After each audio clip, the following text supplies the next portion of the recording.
Good day everyone and welcome to my channel.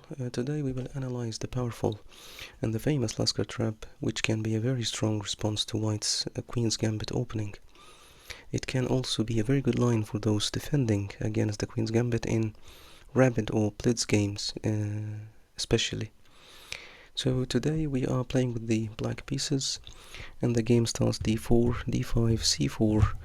White is offering the Queen's Gambit. We are going to decline on his offer today and go e5.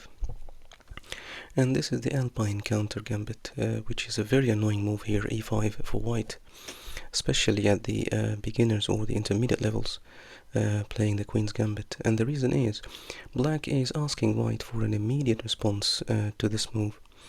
And this move can be the substrate for bad decisions White can take. And that would lead in ending up in a bad position for White. So here White usually expects you to either accept the gambit or defend by the Slav defense, for example, go in c6 and then knight f6, or go something like the Nimzo-Indian, bringing the bishop. So any other response White is expecting for you, but not e5. So they think here, should they play d takes e5, which is the best move here, of course, or should they defend that pawn and play something like e3 or knight f3?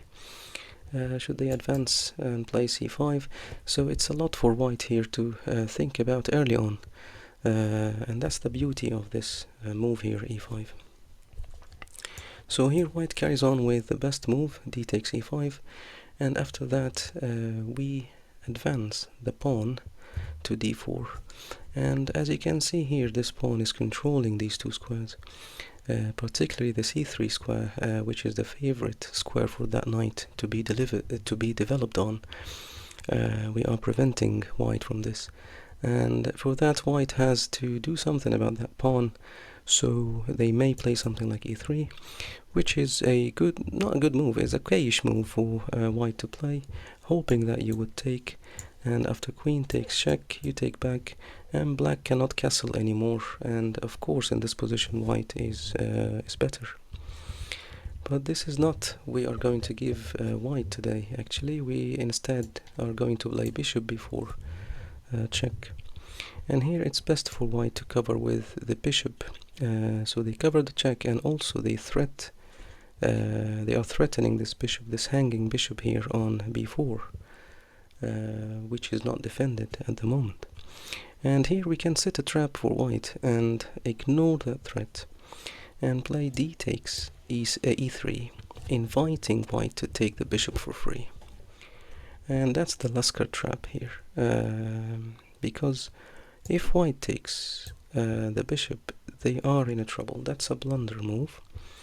And what Black player can do is to play e takes f2 check, and the only two options here for White is to play king to e2 or king takes f2. So let's see, if king takes f2, that means Black wins a queen for free. So not every White player would play king takes f2. Instead they would play king e2, keeping an eye on that queen here, defending it. And what Black can do here is to take, to capture the knight on g1, and you want to promote it to a knight, not to a queen. Because if you promote that to a queen, White can simply takes, and after Black takes, White can take the queen with the rook, and now Black has lost the advantage. So promoting this pawn to a queen is not the right move to do.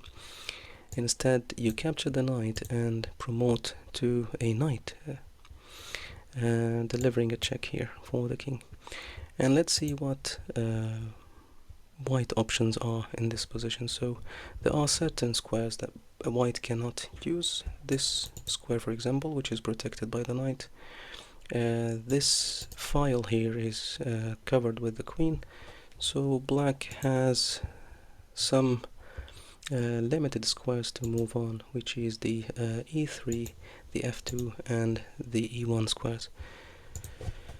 So here let's see what will happen if black moves to the f2 square. That means black wins a queen for free, so that's not the right move. So let's say, what if black jumps again here to e3, the same applies, and black wins a queen for free.